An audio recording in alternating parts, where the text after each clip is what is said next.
Welcome to the 42nd episode of the Head Kick KO podcast. Today we are doing a full breakdown of UFC Fight Night Derek Brunson versus Darren Till. There's going to be a lot to talk about in that one because Derek Brunson and Darren Till are both at very interesting points in their career, and there's going to be a lot to touch on in both of those. We're going to look at some of the other important fights on that card. Tom Aspinall fought, Jack Shore fought, Paddy Pimblett fought. There was a lot of good fights on that card, so we're going to talk about those. There were some other things that happened that we need to address, and we're also going to look at some of the most recent fight announcements. And like always, we're going to end it off looking forward to next week's fight card, which is headlined by Anthony Smith and Ryan Spann. So we're going to start it off right at the top. Derek Brunson versus Darren Till. This was a very interesting matchup, and if you watched last week's episode, I sat here and I said this is going to come down to if Darren Till can stop a Derek Brunson takedown. And if he can, he will be able to win on the feet, but if he cannot, he's going to lose this fight.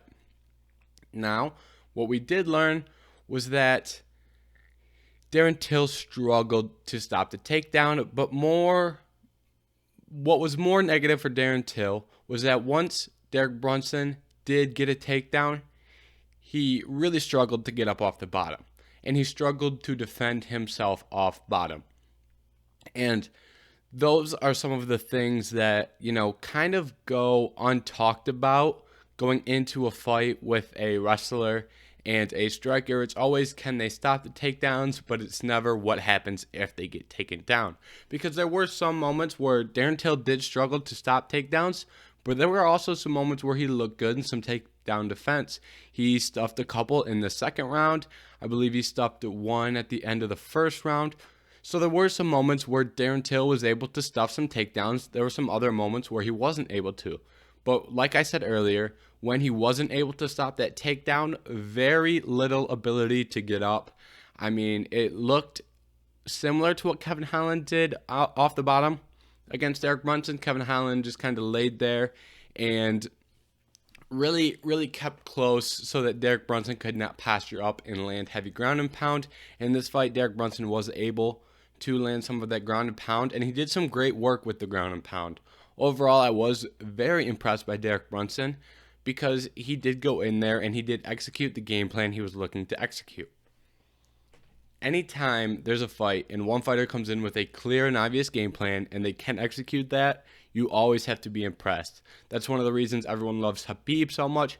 Everyone knows Khabib's going to go in there and try and take you down and hold you down, but you just can't do anything about it. That's what Derek Brunson did to Darren Till. Now, for Derek Brunson, as good as this performance was, and I think this is probably his best performance out of his most recent matches, but I just don't think the title shot is the next right step for him. I think we need to see Derek Brunson versus Jared Cannonier. We're also going to see Marvin Vettori versus Paulo Costa. So this division is really close for who's going to get that next title shot. Obviously, Rob is getting the next one, but we're talking about the one after that because we're starting to get guys lined up for Izzy. And for me, as much as Derek Brunson might be ahead of Jared Cannonier, if you had to pick someone right now to fight for the title, you can make the case that Brunson is more deserving than Cannonier. But where I struggle with that is there's a lot of things that can change in between now and when that fight actually happens. That fight is probably going to be 6 months down the road. So there really is no point in sitting out those 6 months, and who knows what's going to happen. The landscape in MMA changes very quickly. Even if you look at 2-3 weeks ago when Jared Cannonier fought, everyone was asking him whether he would want to take another fight or sit out for that title shot. Now we're having the same discussion with Derek Brunson, and we've completely forgot about Jared Cannonier. That just goes to show how quick things can change. And then once we get this Paulo Costa and Marvin Vettori fight in, the winner of that is also going to have a legit shot or a legit claim for the next title shot. So I think for Cannonier and for Brunson, they should fight. That helps each other. The winner, it becomes a clear and obvious next fight. Now they don't have to compete with each other in terms of getting a contract signed. They can compete with each other in the cage to determine who gets that shot. I think it's beneficial to both, like I said, and I think that would be a very interesting, very fun matchup because Jared Cannonier and Derek Brunson, both coming off great wins, I think that would be a good fight. So that's the direction I think the UFC should go. And also, I don't like the idea of Brunson versus Adesanya 2 really at all. I don't know what there was in that first fight for Brunson that really stands out in terms of being able to go back and get that win back. If you look at his most recent fights, a lot of the issues that Brunson had in this Till fight and in the Kevin Holland fight were issues he had against Izzy.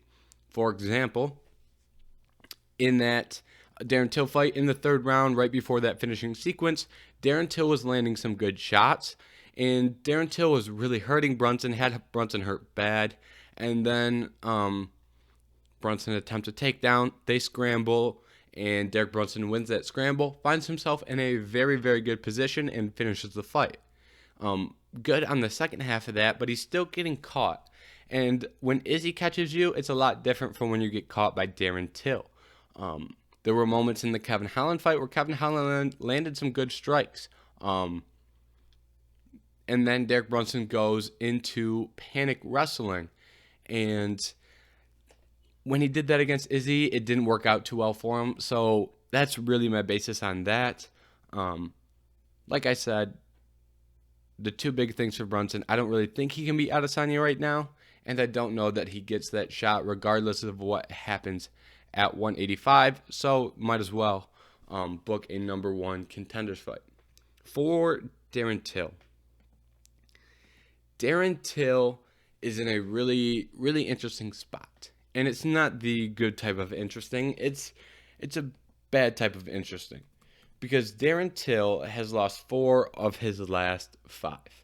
And before we go any further, just be warned that I am a big Darren Till fan, so this is going to be a lot more pro Darren Till than many people are going to be. Now, Darren Till having 1 win in his last 5, that was obviously against Kelvin Gastelum. Now, for Darren Till, even though he isn't getting wins, he's still having very strong moments in fights that makes you think, I still believe at least that he's a very talented and top-tier middleweight. But the problem is you have to cross that barrier from having good moments and having talent to getting those attributes and getting wins out of that. If you look at the Jorge fight, in the Jorge fight, he had a very good first round against Jorge. Pretty sure he dropped Jorge and won that first round. And then he gets caught in the second, gets knocked out. That's the end of that fight. If you look at the Robert Whittaker fight, he very clearly lost that fight. But outside of Adesanya, Darren Till had the closest, most competitive fight with Robert Whittaker out of recent memory. Especially if you compare that to the Cannonier fight and the Kelvin Gastelum fight. Darren Till had a lot more moments than the other two. So I still think anytime you're going in there and you're losing a decision, a close decision to Robert Whittaker, I still think that says a lot about you as a fighter. And then in this fight, the Derek Brunson fight, was probably the worst stylistic matchup you could match Derek Brunson, Derek Brunson is the worst stylistic matchup you could give to Darren Till. Someone who's not going to be willing to engage too much on the feet and is going to look to grapple the whole fight. That is the complete opposite of what, if Darren Till was making an ideal opponent, Derek Brunson isn't the guy he comes up with. And even in the Derek Brunson fight, had some very good moments. He showed improvements. He was more active than he has been in a long time. His striking output in general looked very good. And then once we got to the third round, we even saw some in-fight adjustments. He started throwing more leg kicks in that third round. He was landing some good 1-2s, mixed in some elbows. I really liked what I saw in the stand-up for Darren Till. Now, obviously, that is not everything. There's more than stand-up, and outside of the stand-up, he was outmatched. Now, Another thing is Darren Till's, like I touched on this earlier, I'm going to go more in depth on it now, but Darren Till's takedown defense is not as bad as people are trying to make it seem. Darren Till had some really good defensive wrestling in the early exchanges of wrestling. Once Darren Till's back hit the cage floor, he was in trouble. He didn't have a lot in terms of getting up, and I think a lot of that is probably, well, I shouldn't say a lot, but a good portion is probably based just off his size and, strength. Derek Brunson is a big guy who is very lean, who is very strong. Derek Till came in that fight, and he didn't look to be in the best shape we have seen him in throughout his career. It looked like he was still doing fine cardio-wise going into that third round. Whether he started to fade after landing some good shots, that's a possibility, but we can't say for certain. So, Darren Till, he can really make a run here, I still believe, at 185. There's obviously always going to be people that Till can run into in this division because the contenders in this division, we have a lot of grapplers. Vettori would come in and grapple Till. Brunson would grapple Till. Did grapple Till. Hermanson would probably do a lot of grappling with Darren Till. So Till isn't going to be able to.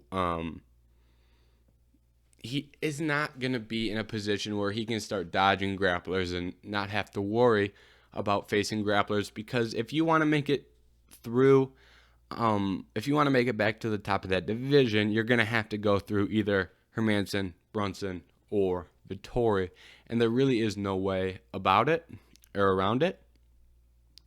What's next for Darren Till? Actually, wait on that. One other thing I wanted to touch on was for Darren Till was that a lot of people are saying he should switch gyms. I don't think he needs to switch gyms. And my reasoning for that is because just because someone doesn't have Darren Till didn't show the best ability to get up off bottom, and a lot of people automatically associate that with needing to switch teams. What Darren Till needs to do is just bring in a couple wrestlers from US style wrestlers, even Russian style wrestlers. I guess doesn't make a difference, but he just needs more of those in his practice room. England, where he's training out of, isn't known for their wrestlers and their grapplers.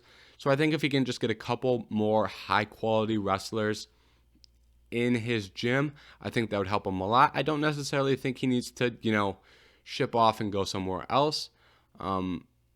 Could he? Yes, but I don't think that is a necessary change that needs to be made. And I think Till is very similar to Conor, where Till is fighting out of a very much smaller gym, like Conor, and they're both very loyal to that gym, and I don't think either of them would ever even think about leaving. So some adjustments in the camp, yes. Complete change, I don't think so. And another thing, I think Darren Till needs to fight again soon. Darren Till has had a lot of health troubles and hasn't been able to fight frequently, and that's obviously not going to help him. And if people are worried about the shape he was in, the only way getting better at that would be fighting more frequently. So I think Darren Till just needs to work a little bit more with some more grapplers in camp and fight more frequently, and maybe we can see some different results from Darren. What is next for Darren? We'll move on to that. You could make the case, I guess, that say if Vettori loses, or I don't know who Jack Hermanson is matched up with at the moment, but if Vettori loses to Costa, I wouldn't be surprised if they made that fight. I don't think that is a smart fight to make, but I would not put it past the UFC to book Vettori versus Till if Vettori loses. Hermanson is unbooked. I still don't like that fight. I'd like to see Darren fight someone behind him in the rankings. Sean Strickland and Luke Rockhold are fighting, so that's booked. Maybe a Uriah Hall would make sense. There isn't really too much that stands out to me right now. Kevin Holland also would be an interesting matchup, but I don't really think that Kevin Holland is going to get an opportunity against someone like Darren Till. Maybe. Darren's probably going to slide to 9-10 range. Edmund Shabazian is close. But I'd like to see Darren against a striker next. I don't think we need to throw him in there with another grappler at the moment. I think we need to get Till back on track with a win, and then we can move on from there. And that's all I've got for Derek Brunson versus Darren Till. Like I said, a lot to talk about there. Brunson and Till are both in very interesting spots in their career. And Brunson looking at the top, Till looking to get back. And we will see how... Another noteworthy point is Darren Till is still only 28 years old. He's got a lot of time to grow as a fighter. So don't count him out quite yet. Also, Darren Till training partner, teammate Tom Aspinall also fought on this card, and he looked tremendous. I really like the speed of Aspinall. Rarely do we see heavyweights that fast, and I really liked that final shot that he landed to put Sergey Spivak out. Was pretty impressive. Throws the knee to the body, then comes over the top with the elbow. Lands the elbow in a good spot, sits Spivak down, and then immediately crowds him, ground and pound, end of the fight. Like I said, the speed stands out to me. I also like how he was able to control the cage. Tom Aspinall did a great job of always having... If you watch that fight, there were few moments where Aspinall was ever with his back up against the cage, and for the most part, he was always standing on that black octagon outline on the floor of the cage. He was standing on that, and then Spivak was crowded up against the fence, and really a lot of pressure there. Even if he's not throwing a ton, he's really just chasing down the opponent. The opponent's always moving, and Tom is staying in the face, and then a lot of forward pressure. Throwing some shots, nothing crazy. He throws shots, but it's still, for heavyweight, it's a lot of shots. In comparison to a lighter weight class, obviously not. But at heavyweight, that pace would really, really wear guys down. And then, for the most part, I guess, that wouldn't even matter that much, just because if he does connect, he's got a lot of power. So, power comes first, obviously, and if you can land a power shot early, you're going to put someone down. But even if Aspinall isn't able to land power shots, I think he will do a good job wearing down a lot of these heavyweights.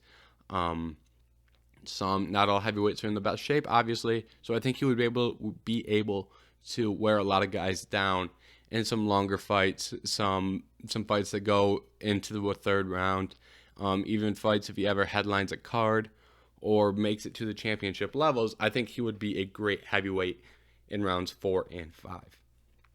And we didn't even see any grappling from Aspinall, which is one of his more underrated qualities. So, bright future here for Aspinall. What is next? He doesn't want to get pushed that hard. There isn't a lot to work with right now at heavyweight because there are some guys booked. Looking at the rankings, who was booked? Chris Dauskas is booked against Shamil. You've got Marcin Tybura, Augusto Sakai, Walt Harris. I believe Augusto Sakai is unbooked. I think that would be a reasonable step up in competition. Augusto Sakai, who is someone who has been fighting some of the top guys. He fought Jairzinho Rosenstrike. He fought Alistair Overeem. Yeah, Augusto Sakai is unbooked, so I think that would be a good decision a good decision for the UFC to put Aspinall versus Augusto Sakai. Get him in there with someone just a slight level above where he's fighting now. Move him up slowly. Don't pressure him too fast. And then if he can beat Augusto Sakai, Tom Aspinall would probably be looking at breaking into that top 6 at heavyweight. If you've listened before, There are some weight classes where I think there's a definitive line in terms of quality, and at heavyweight, I've got that at 6.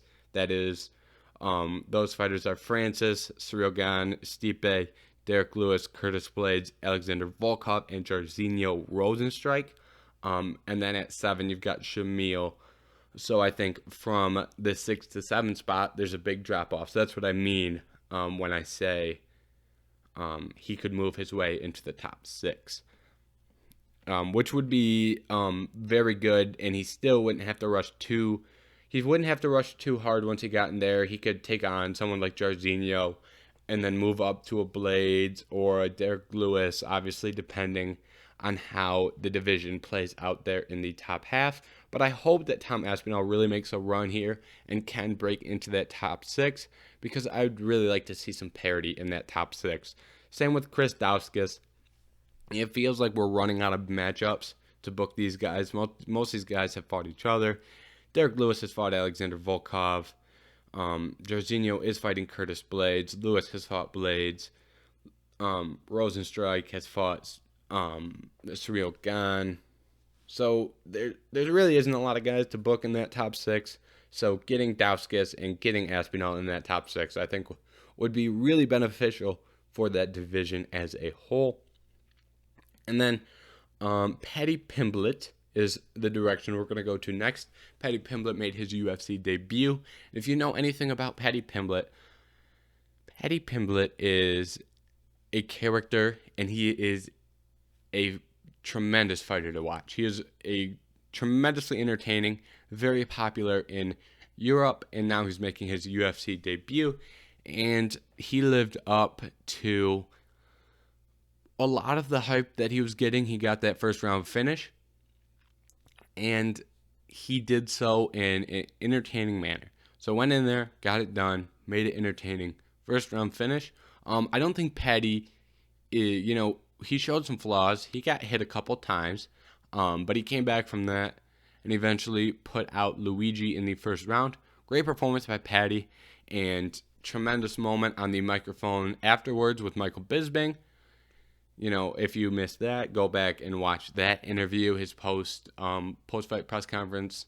So I really like what we have with Paddy here at 155. The question is, who do you book him up with next? There's a lot of ways you can go. I think you need to give him a talented guy, though, because right now at 155, we've really got there's a group of guys. I've mentioned it before. You could, if you wanted to, you could make these lightweight rankings, 16 to 30 as well. They're obviously through 15 right now, but you could make a whole another section of a 16 to 30, and there's going to be a lot of talented guys. Paddy Pimblett is now another one of those guys in that group of fighter. So I think he needs to take on someone else of that caliber. Now, the question is, do you give him someone else who is an up-and-coming contender? Because you could give Paddy Pimblett someone like Gamrot, where you could give him someone like Gamrot, who is also an up-and-comer in that division, or you could try and find him another really talented guy who is just a little bit on the older side. Maybe a Jeremy Stevens, even Alexander Hernandez. I just pulled up some of these names. Bobby Green is fighting. Hazrat is fighting. Maybe a Mark Madsen. Scott Holtzman is another really talented guy. Ataman Azatir, Clay Guida even maybe. There is no shortage of talent to go around in that division. Mike Davis, Terrence McKinney would be a great fight. Maybe you give Michael Johnson as like a, Michael Johnson. I don't know if he's even fighting in the UFC anymore, but Michael Johnson always brings a fight. Mason Jones.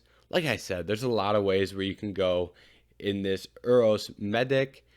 There's a lot of really talented guys here. And, that would actually be I think a really fun episode, kind of looking at some of the guys who aren't ranked in the UFC, but kind of getting a feeling of where they are in terms of almost being ranked. That might be an episode that we do. That might be an episode we do. If there's ever a week with no card, we might just sit down and talk about some of the unranked fighters that I like. Put that one in the idea bank and look out for that one. So like I said, Paddy Pimblett, book him with whoever. Probably it's someone who's not an up-and-comer. Give him a notable name who is just not quite at the top yet. Another person they should do that with is Jack Shore. Jack Shore fought on the prelims of this card as well. He looked great once again. Unfortunately, I was working, so I did miss a little bit of this fight because it was early. But I tried to watch as much as I could. From what I saw, Jack Shore looked tremendous. Lot of Jack Shore, obviously tremendous wrestler, probably the best wrestler out of England, or he's from Wales, but the best wrestler out of Western Europe in a really long time, and he really dominated Ludwig Shalinian. And if you did watch The Ultimate Fighter, Shalinian is a very good wrestler who has a wrestling base. So for Jack Shore to be able to go in there and impose his takedown heavy approach against another wrestler is very impressive. So I'm really excited to see what Jack Shore can do as well. I think Jack Shore is very close to getting a ranked fight at 135, and you could even make the case he deserves one right now. Only problem is right now, looking at those rankings, some of those guys are some tough guys to get booked with. Obviously, when you're breaking into the rankings, you fight someone top 10 to top 15 usually. But you've got Marlon Vera, who's moving up to fight Frankie Edgar, or moving up in the rankings when I say that. Vera's fighting Frankie Edgar. You've got not Asunto, excuse me. You've got Merab is fighting Marlon Moraes. So you've got Song Yadong and Cody Stamann, who are ranked but aren't booked.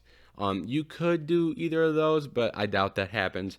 So I think most likely scenario for Jack Shore is that he fights someone who is not yet ranked, but someone who can put him in position to fight a ranked opponent next. Maybe a Ricky Simone, maybe a Casey Kenny, a Timur Valiev, Ronnie Barcelos. There's a lot of interesting options. Those are just a handful for that. And the last thing I'm going to talk about from UFC Fight Night Brunson versus Till is going to be Khalil Rountree and his finish with the oblique kick. Let me start this off by saying this might be the best Khalil Rountree has looked. I was very impressed with his performance. If you watched it, you probably are as well. Now, a lot of people are upset by his finish, and I am not one of those people, and I will explain. So here, Khalil Rountree landed a oblique kick at the most opportune moment in terms of if you're going to finish a fight with it. He landed a oblique kick Modestas Bauskas was throwing a jab, so all his weight was on his front foot. Rountree counters the jab with the oblique kick and hurts Bauskas' knee, and that ends the fight. So, what we saw here was probably the most gruesome way that you can end a fight with an oblique kick. I don't think we're ever going to see anything worse than that. And I've seen some people saying it should be illegal, and I really push back on that. And that is because when you start talking about making the oblique kick illegal, the thing is you could very easily come out and say, okay, oblique kick is illegal. And a big question with that is, how do you word it in the rule book? If you just refer to it as oblique kick, then you have to define that. And I think it can just open up I don't think anything positive can come from it. We have really only seen 2 major injuries from oblique kicks within the last year. That would be Bauskas, obviously, last night, and Darren Till against Robert Whittaker, he tore a ligament. John Jones has used them effectively in his career, and so I don't think we need to add very many rules. I think the more rules we add, the further we get from the intent of the sport. The closer we get to boxing with the new rules we add. So I just don't like the idea of adding rules in general, and that's pretty much my stance on that. I think we're in a good spot right now. Now we're going to move on to the news section. There really wasn't much for news, but we do have a handful of fight announcements. Nothing too crazy or too exciting, but there are some really nice fights that I'm going to be looking forward to. We're going to take these in order of when they dropped. So the first one to drop was Brad Riddell versus Rafael Fiziev on December 4th. These are two guys ranked from 10 to 15 in that lightweight division. I was surprised they made this matchup. I was really surprised. These are two young up-and-comers, and I really didn't think they were going to book these two against each other. I thought these two were going to climb up the rankings at lightweight and then eventually meet when they were closer to the top. They're going to meet now, however. So the winner is going to put themselves in a very good position at lightweight. The winner of this is going to break into the top 10 probably. You've got Fiziev at 13, Riddell at 12. And then from there, you're very close to getting a high-profile opponent. The winner will be, especially if Fiziev wins, he's got a little bit more hype, and I think people are more interested in seeing him against some of the elite lightweights than Riddell. But I think that's just from the sense I've gotten on social media. I'm really surprised that they didn't do Dan Hooker versus one of these guys. Dan Hooker is fighting Hazrat, who is unranked, and I'm surprised they're doing Dan Hooker versus an unranked guy. Really surprised they didn't try and make like a Hooker versus Fiziev. I believe Brad Riddell trains over there with Dan Hooker, if I remember that correctly, so that probably would have been unrealistic, but I am surprised they didn't do something like Fiziev versus Dan Hooker. And then moving on, we had Michael Chiesa versus Sean Brady. This is probably the most shocking of the bunch to me.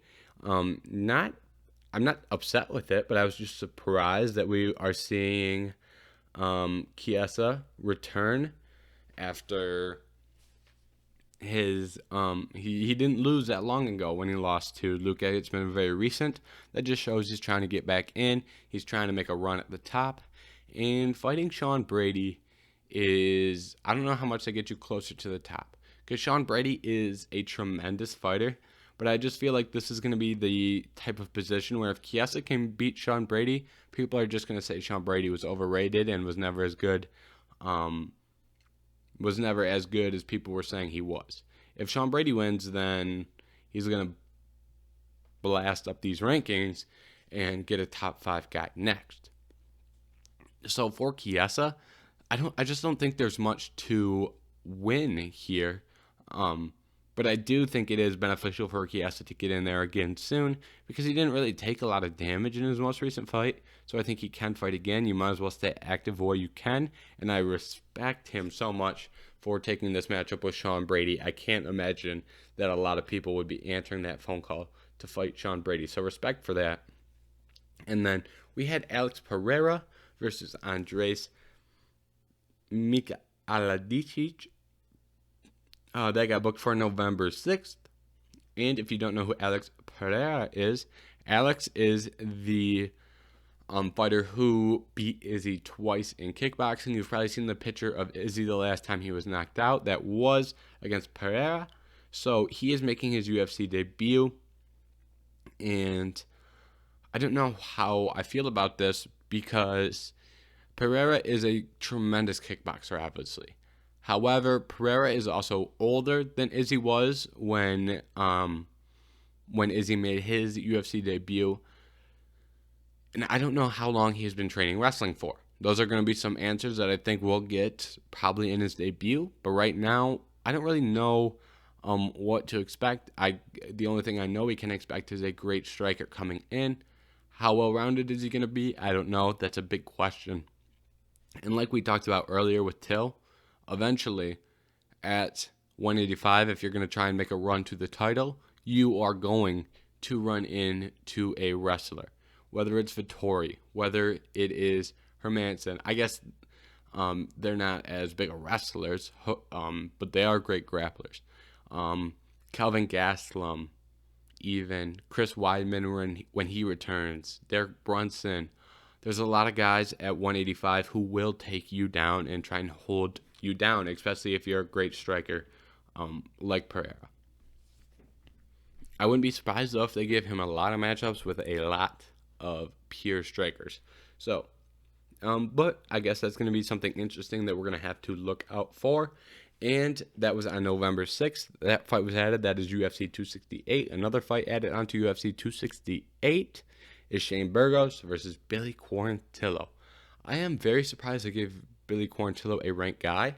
I love Billy Q. He's a great fighter to watch, but I am surprised upon this. And it is a good surprise for me because I've got a silly suspicion, as I'm sure most of you do as well, that Shane Burgos versus Billy Quarantillo is going to be a tremendous fight. These two go in there and get in wars. And when you take two guys who get in wars and you put them together, usually you get a war out of it. Simple math, nothing too crazy to think about there, but it does make for a good fight, and they added that to UFC 268 to beef up those prelims. And now we're going to do a quick rundown of UFC 268 because after these two fights got added, I was very intrigued as to what this card was going to look like. So here's an update for those who don't know. This is UFC 268. We're going to start at the bottom and work our way to the top. Right now, the first fight of the night is Shane Burgos versus Billy Quarantillo. We just talked about that. And these probably are not in order of the way we will see them in November. This is just what we've got down on Tapology right now. And then the next fight, we've got Andreas Michailidis. My apologies. That is Greek, and it did not sound Greek. But Andreas versus Alex Pereira, just talked about that. Then we've got Melsik. We'll just call them Melsik versus TJ Laramie. And then moving on, and TJ Laramie usually gets himself in good fights as well. We've got Al Iaquinta versus Bobby Green. That's got fight of the night written all over it. If Billy Q, you know what? This fight card, you're going to have a really hard time coming up with fight of the night. So, just throwing that out there because there's going to be a lot of bangers. Al Iaquinta versus Bobby Green is one. Then moving on, Jermaine Derandamie versus Irine Aldana. Two top four fighters at female 135 pounds. This is going to be a great matchup. Irine Aldana and Jermaine Derandamie, two great strikers, two of the best strikers in women's MMA. Going to go in there and have a showdown. Then we've got Edmen Shahbazyan versus Nassourdine Imavov. Another one that is a great fight. Moving on, Frankie Edgar versus Marlon Vera. And after that, followed by Sean Strickland and Luke Rockhold. Don't know why I put so much emphasis on Rockhold, but it's Luke Rockhold. You know who I'm talking about. And everyone has probably seen the top three fights on this card. But we'll run through them just in case you haven't. Those are Justin Gaethje versus Michael Chandler. Rose Namajunas versus Weili Zhang for the strawweight championship. And for the welterweight championship in the main event, Kamaru Usman versus Colby Covington. This is probably going to be the best fight card of the year. And right now, we are looking at 1, 2, 3, 4, 5, 6, 7, 8, 9, 10, 11 fights. So I imagine we're still going to have to get some fights added onto that. And right now, we're off to a great start. That card is going to be great. Let's go. And we're going to end it. We're going to end this episode the same way we end every episode. We're going to look forward to next week's fight card. That is Anthony Smith versus Ryan Spann in our main event. And I'm going to be honest, this is not the most excited I have been for a fight card. You know, I'm not a big fan of the light heavyweight division in all honesty. And Anthony Smith versus Ryan Spann should be a good fight, but the problem with this card is not the main event. It is some of the other fights on the card. The next best fight on this card is not the co-main, but it is on the main event. It is on the main card. That is Christos Giagos versus Arman Tuzarkian. Butchered another one. Joaquin Buckley is also fighting on this card. In the co-main, we've got Ian Cutelaba and Devin Clark. We also have Jim Miller versus Nicolas Mata. And other notable names, probably Ariane Lipsky, you've probably heard of. Montel Jackson, maybe. Tefan Nudici. Impa is fighting on this card. So there are some notable names. Tony Gravely, someone that's fought recently, Gustavo Lopez. So nothing too crazy, but there are some fights you're going to want to watch. Pene Kianazad and Raquel Pennington are also on this card, female bantamweights. I can't believe that is not on the main card. Those are two ranked bantamweights. Female bantamweights. Why is that not on the main card? I don't know, but it's on the prelims for some reason. But there's going to be some fights you're going to want to watch on this card. Like I said, Joaquin Buckley's fighting. You don't want to miss one of his fights. He'll probably viciously get knocked out, or he will win viciously by KO. Pretty fun combo. Can't miss a Jim Miller fight. Can't miss an Ian Cutelaba fight. Can't miss an Impa fight. So, there are some good fights to look at on this card. But overall, nothing too crazy. This is going to be the type of card where there's going to be a lot of fun fights that you enjoy watching, just not a lot that are super meaningful in terms of the implications they have. Like Darren Till versus Derek Brunson, big title implications. We just don't have any of those fights on this card that are super impactful, but they should be fun. So, my prediction for the main event, I've got Anthony Smith. I have doubted Anthony Smith before some of his previous fights, and then he wins. So I'm done doubting Anthony Smith. Even though Ryan Spann is very good, and Ryan Spann could win this fight by KO, I would not be surprised, but I'm just leaning Anthony Smith. I think the experience is there, and I think he's on a good hot streak. So I've got Anthony Smith in the main event. So that's all I've got for this week. Thank you for watching this episode of the Head Kick KO podcast. Don't forget to come back next week because we will be talking about the fight card we just spoke about. We'll be doing a recap of that, Anthony Smith versus Ryan Spann. We'll touch on some of the other fun fights depending on where those are. And I will look forward to the week after card like I do every week. And I will touch on any news like I do every week.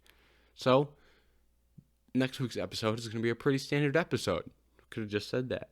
So, thank you for watching this episode of the Head Kick KO podcast. Goodbye.